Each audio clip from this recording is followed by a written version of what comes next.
We're staying in the region, and the future of the economy is of course not just powered by large corporations. They're a critical part of it.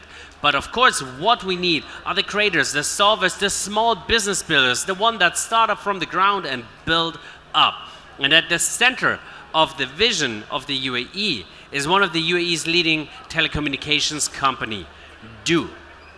They have evolved into a catalyst for entrepreneurship, really pushing the envelope. And today is with us Gregg Pearce, Head of Commercial SME at Do, who is now delivering a conversation around building the next 1 million founders, how the UAE is designing an entrepreneurial nation.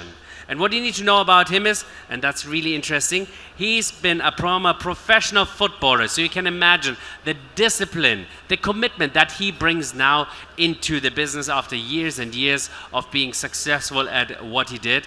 And he said, telcos are in the perfect position to deliver and manage ecosystems that help entrepreneurs to grow through partnership, innovation, and AI adoption. So with Gregg Pearce now in conversation, we have Samantha Evans, the Managing Director, MENA Startup Genome. Please give a warm welcome, Samantha Evans and Gregg Pearce. Welcome! Great to have you again. Welcome.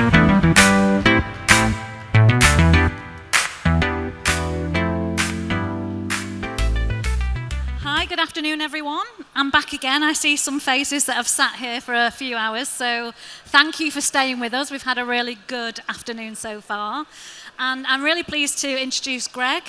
Gregg, could you just share a bit more about you, what your role is, and Do? And then I'll jump into the session. Cool. Thank you for having us. I hope you're all having a great few days. It certainly is very exciting. So my name's Gregg Pearce. I am Senior Vice President for SME at Do. So I've been in the UAE for nearly 3 years now. I am blown away by the energy and the excitement that we are seeing in the country. Do as a telco in the UAE, and one of only two, I feel like we have an obligation to help support the growth of the entrepreneur, small business ecosystem, and help contribute towards the growth of the UAE. So that's why I'm here. Thanks, Gregg. And for those of you who haven't met me before, Sam Evans, and Startup Genome, we're an innovation ecosystem advisory firm, and we work with organisations like Do, the government, to help support entrepreneurs grow. So I was delighted to hear that we have, as a federal government, we've just announced a target of 1 million founders by 2031, which is phenomenal, and nothing like the UAE to be ambitious. So I'd really love to just talk a bit more about how Do is enabling some of that entrepreneurship across this region. Thank you. So I think the goal sort of went from 1 million to 2 million overnight. That's nothing like the UAE to do that, right? No, typical. But I think nothing helps drive success and adoption better than direction and competition. So from a Do perspective, we are very heavily focusing on using our position in the value chain to help small businesses, entrepreneurs, people with just ideas, to have the tools and platforms to help accelerate their growth. I'm sure that we do very similar things in terms of advisory services around how to go from idea through to startup. And what we're doing is, with our digital platform and our digital ecosystem, we're bringing the tools that allow people, in some cases, to shortcut growth, in some places, to be able to learn the areas in which shortcuts can happen and the areas in which they maybe foresee problems in the future. But we get a very unique ability to do this because we're a big business. We can bring the best of the different parts of the value chain into one platform. So, as an example, everybody is loving the use of AI. So, within our traditional telco bundles, we've now delivered Copilot as a free add-on to entrepreneurs to allow them to start to see how AI can help drive their growth and help them meet their goals quicker. So just playing that part in the value chain, which says very big businesses have an obligation, and we see that the platform we're building can help deliver that. And a world-class infrastructure that we have here and organisations like Do provide is really often a catalyst for entrepreneurship. And we measure a lot of this across the world of, how the infrastructure is supporting that.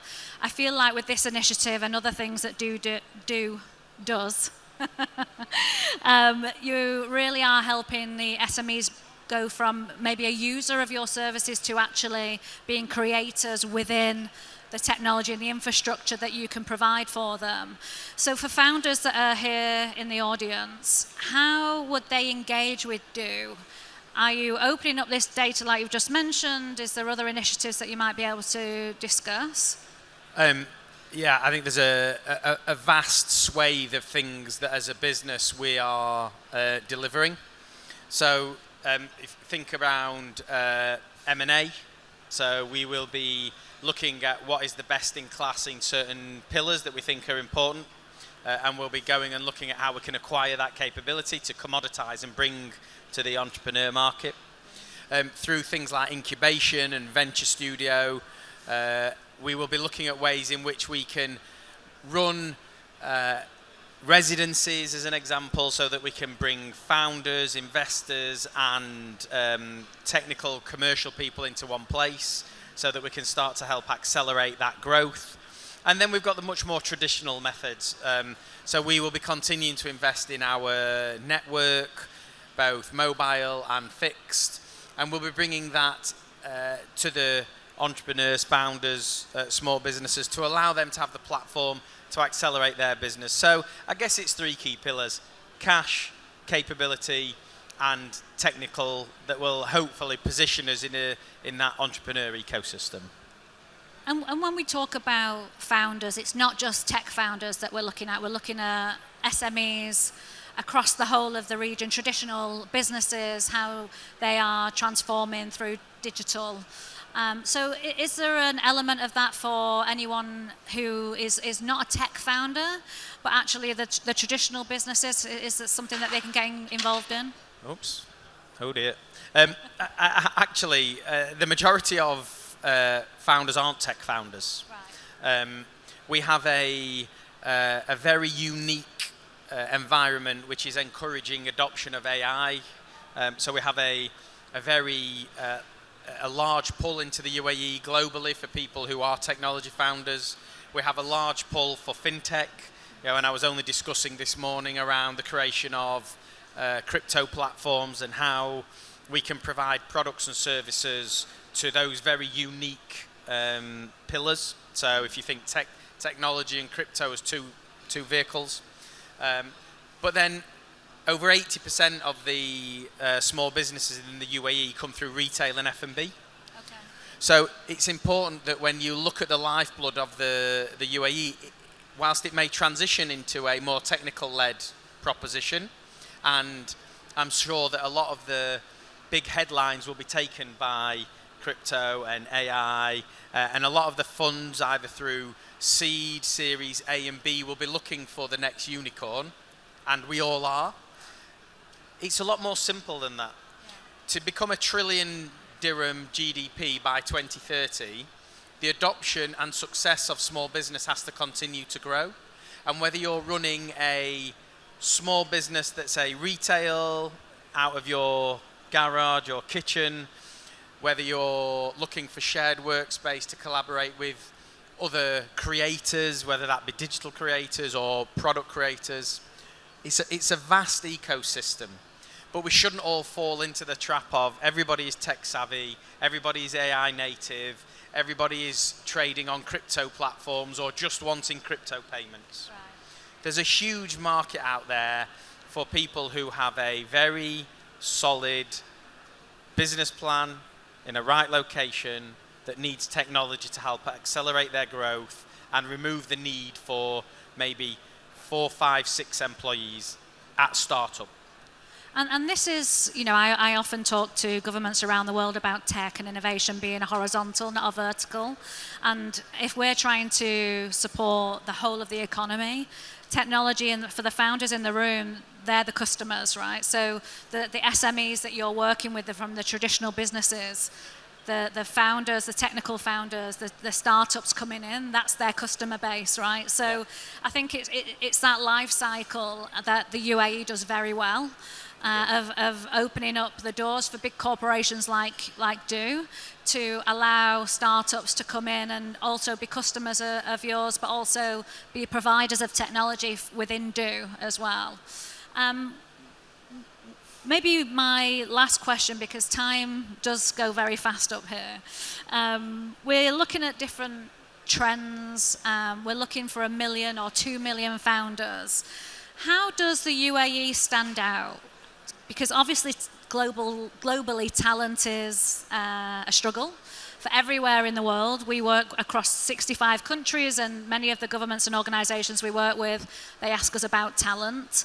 So how does the UAE look at talent to create these million founders? Are they the young people? Is it attraction? What advice would you give to some of the policymakers? I guess I'll try and answer that. I think there's 4 key pillars that we see.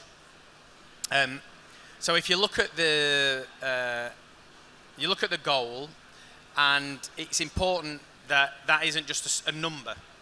What we've seen actually over the last 2 or 3 years is number one, the regulatory environment in the UAE and in the GCC particularly is becoming, I won't say more relaxed, but it's becoming easier for entrepreneurs to come to the region. Yeah. There is a huge presence of Emiratipreneurs, as we're calling them, but the UAE won't survive only on Emiratipreneurs. Yeah. So over the last couple of days, I've seen a number of delegations from Chambers of Commerce who are coming into the UAE and are really surprised at how regulation is supporting growth. So if you think everything from divesting the license types to finding platforms such as Ignite out of DIFC, which builds a founder and an investor community. So that regulation is becoming key. Then if you look at the investment in the infrastructure, as due yesterday, we made an announcement that we're building our first AI data centers. Okay. So we'll be building liquid-cooled data centers, and we'll be producing 1 gigawatt of capacity in the next 5 years. Fantastic. The UAE today has just around 1.5 gigawatt of GPU capability. Right. By 2030, that'll be 5. So it's becoming a hub. The third point I would make is that location. Everybody is really clear that Silicon Valley is an entrepreneurial hub. Yeah. But the location of the GCC allows it to be a second hub that is equidistant from one of the main, and maybe even the main, entrepreneurial startup capital of the world. And by stating the aim and using those specific words of being a startup capital, it is starting to make people think, okay, maybe with the regulation and with the investment in technology, that from a location perspective, it's a great place. Yeah. Now there's one other pillar, which when you live in the UK and many other parts of the world, is really important. Taxation. So it is a tax efficient and tax friendly location for both personal tax efficiency and corporate tax efficiency. Right. When you look at all of those 4 pillars, what you're really saying is that the UAE at a federal level is creating an environment that is bringing the best minds, it is bringing the best ideas through both the founding capability of people like Antler, Endeavour, DIFC, to put ideas with founders, and it's going to have the infrastructure both from a financial and accounting perspective and a technology perspective. Yeah. And actually there may be a case to say 2 million founders isn't enough. Right. You'll wake up tomorrow and it'll be 3 million. Just don't tell my boss, because we're doing budgets at the moment. It's a moving target, but yeah. no, I completely agree. I mean, I've lived and worked across the world, lived in San Francisco, London, Singapore, and I'm excited about what's happening here. I've been here for 18 months as well, and I see things moving really quickly. I'm based out in Abu Dhabi in Hub 71, but there's so many different hubs here, you know, with Sharjah being the brains of the UAE. As a federal level, I think that there's so many real potential. We have the capital as well, and the intention from the government, and that's always a key driver for any ecosystem. So is there anything that people should be watching out for, any announcements that are coming up that you're able to share with us, or how would any founders engage with Do following this session? I think, yes, watch out for the announcement coming up of how we're planning to play in conjunction with some of our partners. So we're working with Plug and Play and Founders HQ to help with the identification and support of small businesses' ideas. It doesn't necessarily have to be an idea. If you believe that you are going to be of value to a business, people like Plug and Play and Endeavour and Antler are always looking for people to take part in their next residency. Yeah. As Do, we're trying to be a key driver in helping provide some of that technical commercial support almost on a fractional basis as these companies grow. Right. So it won't be one specific announcement for us. Maybe as we go into 26, there will be announcements around how we plan to address and support entrepreneurs through ecosystem management and delivery. You know, maybe even talking about how we can proliferate telco at a level that's more unique to entrepreneur rather than just off-the-shelf services. Right. But I would just say that for everybody here, and everybody not just in this room, but everybody at both North Star and GITEX, being part of the UAE ecosystem and helping the UAE achieve the 2033, the Dubai 2033 goals and the broader federal level 2030 goals vision, yeah, is important. Every activity and everything that we do should help drive us towards growing that trillion dirham GDP, making this the best place to be a startup, making it the best place to work and to live, ease of doing business. So all of those goals contribute. So I think from a corporate perspective, we have an obligation to be a key part of that. So yeah, agreed. Thank you, Greg. Thanks so much for sharing that. And let's get to 3 million founders. 3 million it is. Enjoy the rest of your day, everyone. Thank you very much. Thank you.